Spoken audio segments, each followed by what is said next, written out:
بسم الله الرحمن الرحيم، والصلاة والسلام على أشرف المرسلين سيدنا محمد وعلى آله وصحبه وسلم.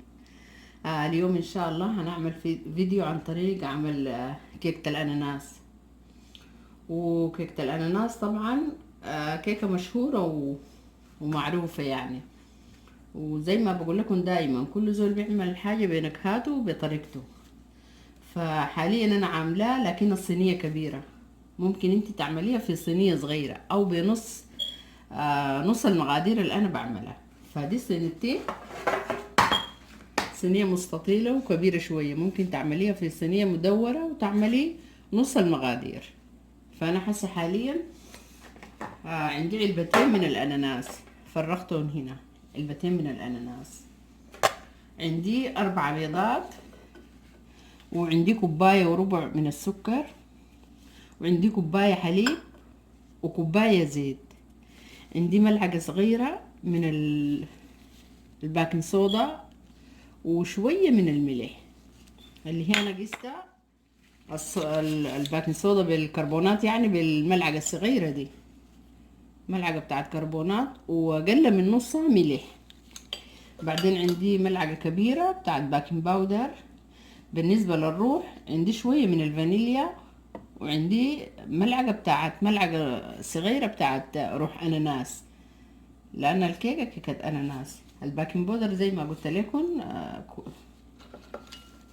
ملعقه كبيره زي دي المقادير بتاعت الكيكه. والدقيق بعدين حسب العجنه، ممكن نعمل 2 كوبايتين او زياده. لما اعجن بوريكم هل كوبايتين ولا كوبايتين وزياده. وعندي حاجه تانية، عندي الكيكه دي بعمل لها كراميل، فعندي نص كوبايه سكر، ده بعمل بيه الكراميل. بمسح الصينية بشوية من الزيت، اللي هي زي ما قلت لكم الصينية المستطيلة، بمسحها بشوية من الزيت، وبكوب عليها نص الكوباية بتاعت السكر عشان اعملها كراميل. بخدها على النار وبوريكم اني بعمل فيها كراميل، وارجع اوريكم ليها. ما قلت لكم خدت عليها نص كوباية من السكر عشان اعملها بشكل كراميل. وطبعا بتحطيها على نار هادئة عشان الكراميل ما يبقى لونه غامق ويمرر، يبقى مر. عشان كده خليها دايما على نار هادئة يسيح على راحته. وانا طبعا الصينية مسحاه بشوية من الزيت.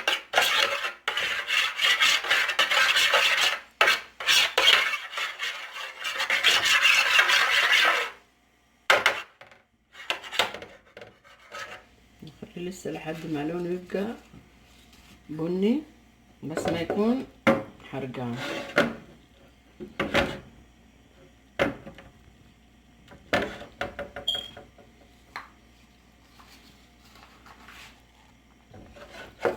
دايما بقول لك خليه على نار هادئة.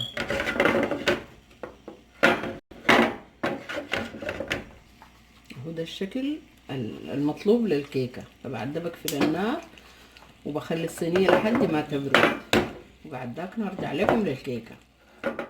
زي ما قلت لكم عملته في الصينية، وبعد ما تعمليه خليه يبرد شوية، وبالملعقة افرديه على كل الصينية، على كل اطراف الصينية.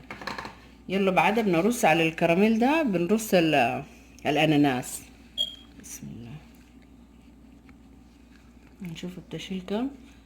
ده طبعا زي ما قلت لكم علبتين من الاناناس.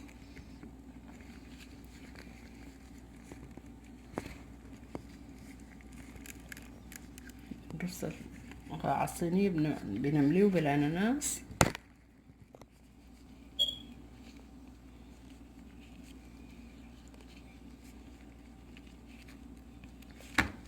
الصينية دي كبيرة زي ما قلت لكم، لو دارين تعملوها في الصينية مدورة اعملوا نص الكمية بتاعت الكيك وبتاعت الاناناس.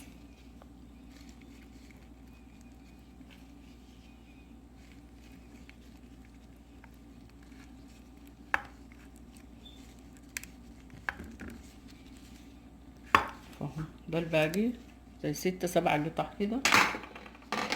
فانا حاسه حاليا خلاص رصيت الصينيه، بخليها بعيد وبعمل خليط الكيك.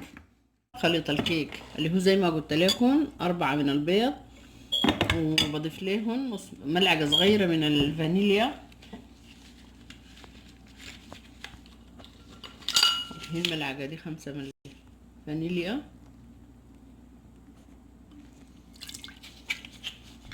وحديها برضو شوية من روح الأناناس.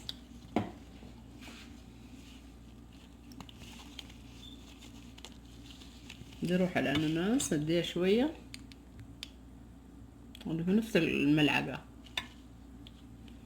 نفس الملعقة.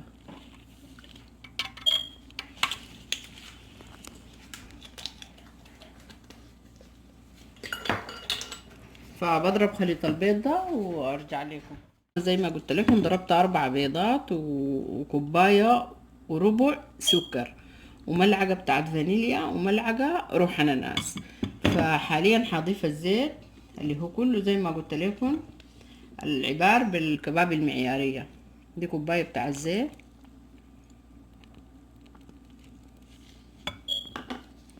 ودي الكوباية بتاعت الحليب. برجع بضربهم مع بعض وارجع تاني اوريكم ليه. كيك اللي هو عبارة عن الزيت والبيض والسكر والزيت والحليب وملعقة من الفانيليا وملعقة من روح الاناناس. حاليا هضيف الدقيق زي ما قلت لكم، هضيف كوبايتين، وبعد ذاك اشوف الخليط داير زيادة شوية ولا يكفي. هسه قدامكم انا هضيف الدقيق.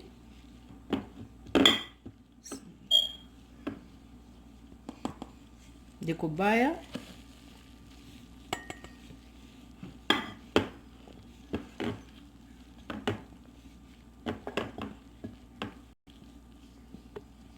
ودي الكوباية التانية، كوبايتين دقيق. بعدين دي زي ما قلت لكم ملعقة صغيرة من الكربونات وشوية من الملح. هضيف ملعقة كبيرة، ملعقة ونص من الباكنج باودر.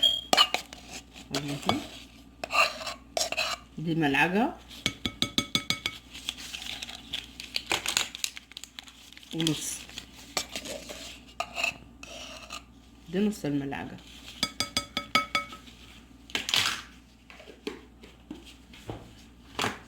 فهخلطه بمضرب عادي بتاع سلك. نشوف الدقيق ممكن نضيف نص او ربع، ما معروف.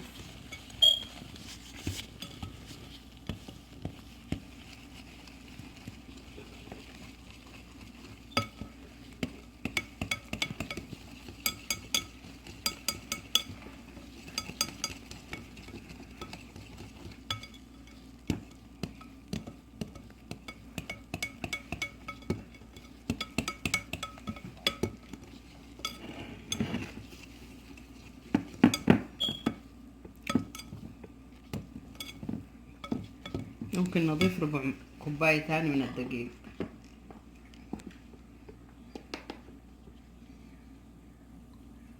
ربع كوباية دقيق ضفنا تاني للخليط.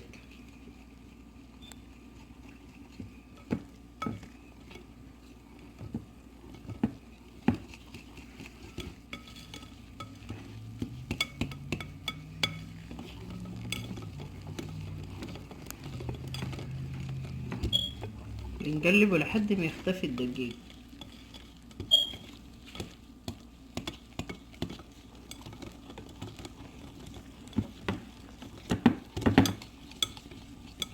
هذا الخليط تمام.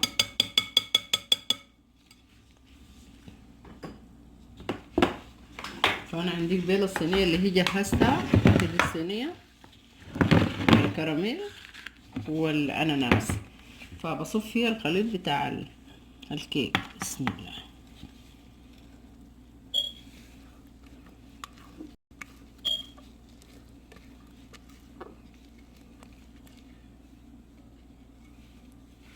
كل الخليط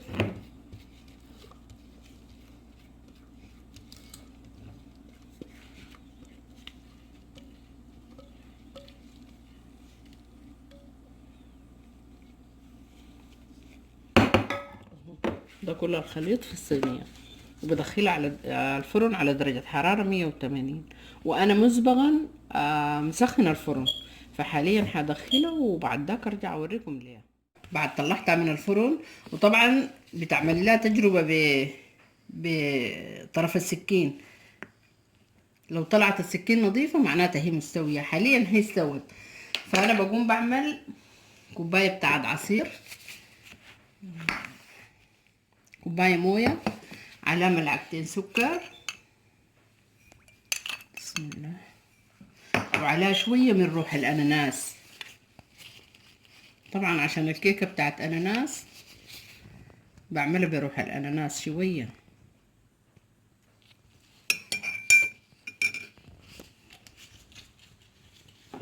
ده العصير بقوم بسقي بيه الكيكة، هي دوبة طلعت من الفرن سخنة. بقوم بسقيها بالكوباية تحت العصير دي كلها، كل الأطراف وفي النص.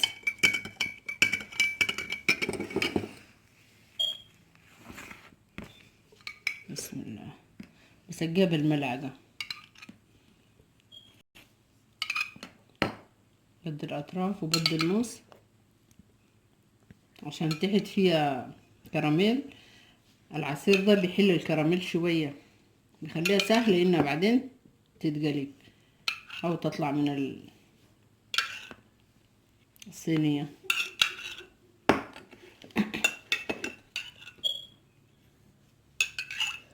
فبسقيها كلها،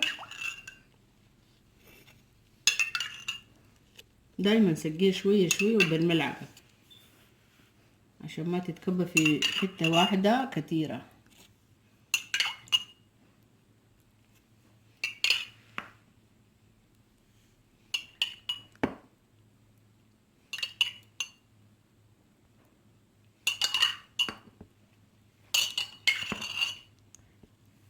وانا سقيتها كلها بخليها تبرد وبقلبها وبرجع اوريكم ليها. بردت زي ما قلت لكم، قلبتها، دخلتها التلاجة شوية بردت وقلبتها، وده شكلها النهائي. ان شاء الله تنال اعجابكم، ولو عجبكم الفيديو ما تنسوا اللايك والسبسكرايب. وزي ما قلت لكم لو دايرينها مقاس صغير، انا طبعا هسه حاليا معاي ضيوف عشان كده سويت المقاس كبير.